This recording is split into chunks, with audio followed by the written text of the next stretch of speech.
Welcome to Comics on the Pyre, where everyone can come and indulge in all things comic related, whether it be movies, TV shows, cartoons, video games, or just comics themselves. If you love comic books, then show it by hitting that subscribe button to help this precious media that we all love thrive and flourish.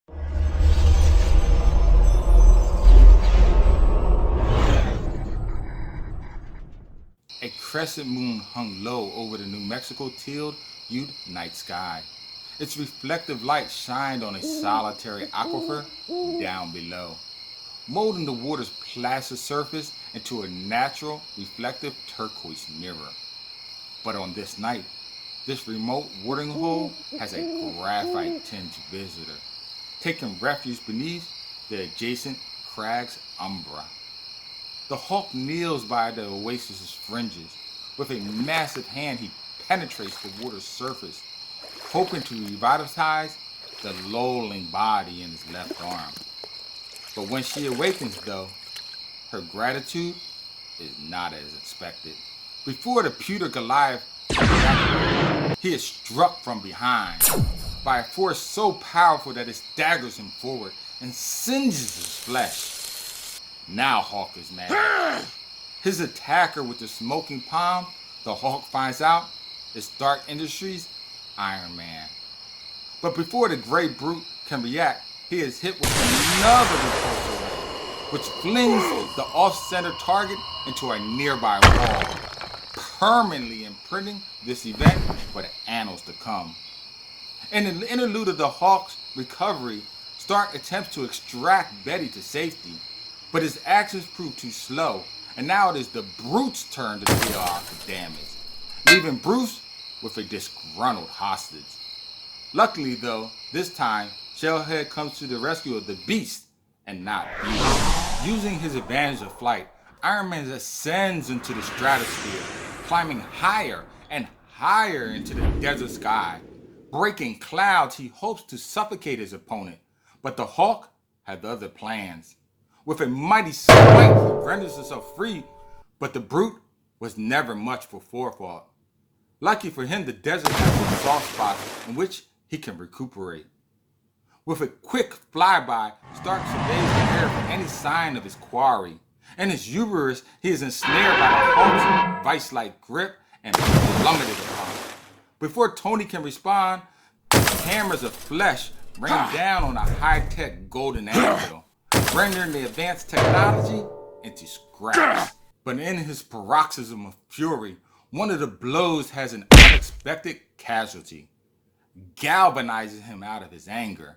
There now, beneath the same tranquil desert sky, the mighty Hawk now stands alone, impotent against the unexpected outcome of his rampage. Now what is the graphite behemoth to do? When there is no enemy to beat upon, only the unexpected circumstances of his unbridled rage. And this is but a single excerpt of The Grey Hawk, published in 2003, a 6-issue miniseries created by Tim Sales and Jeff Loeb.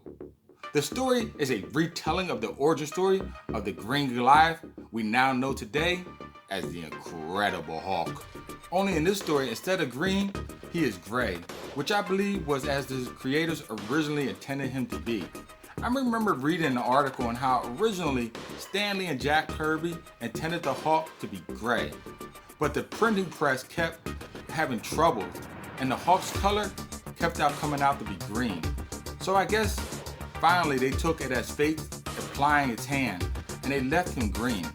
I doubt many years later they knew that Greyhawk would come back as an altered mind state of Bruce. But as always, I digress.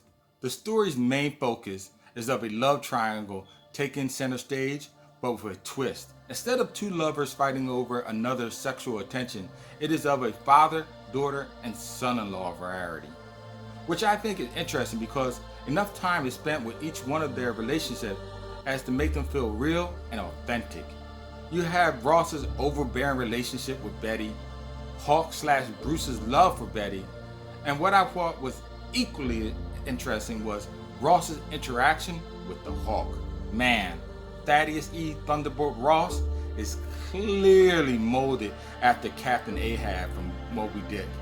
He is unrelenting and blindsided by his hatred for the Hulk that he will stop at nothing to destroy him, even if it means his own death at the end as well. The appearance of the golden armor Iron Man MK2 suit was a nice touch as well. Tony's armor really brought the story back to the time period in which the story was originally told in.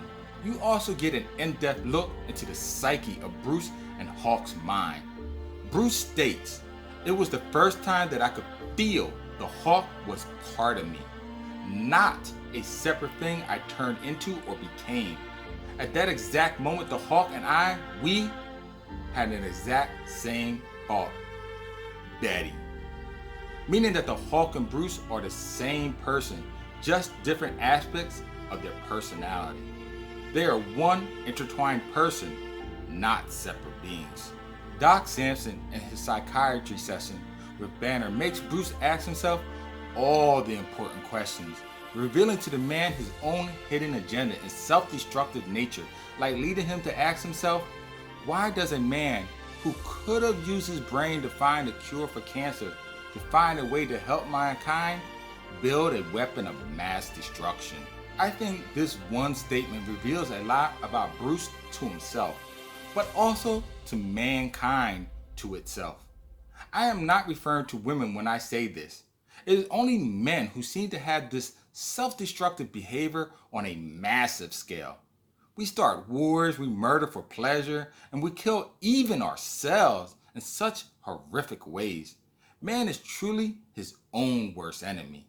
I'm not saying women don't do these things, but they don't compete on nearly the same level as man does. But as always, I digress.